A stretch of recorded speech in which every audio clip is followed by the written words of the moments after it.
大家好，我是蓝妹儿。吃过日料的朋友一定知道日料里的天妇罗，不知道你喜欢吃吗？今天呢，我想给大家做一道草莓天妇罗。喜欢吃草莓又喜欢吃天妇罗的朋友，可以一起来看看哦。摘去草莓蒂，用清水清洗干净。把洗好的草莓放在厨房纸上滚一滚，把它表面多余的水分给吸掉。然后再把它放入干淀粉里面滚一圈。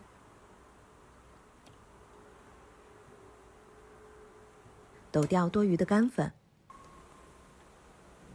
在低筋面粉碗内再倒入少许的玉米淀粉，搅拌均匀。记得做天妇罗的面粉需要用低筋面粉，然后倒入适量的冰水，用打蛋器搅拌均匀。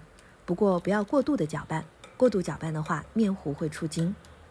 调成稀薄能够往下滴落的天妇罗衣，锅内倒油，油热之后用筷子沾天妇罗衣，滴落到油锅内，这个时候你会看到面糊能够立马的漂浮起来。将滚上干淀粉的草莓放入粉浆中，裹上一层粉浆，再放入事先炸好的脆衣里面，抖动漏勺，将脆衣裹在草莓表面，这样就可以出锅了。一道草莓天妇罗就做好了。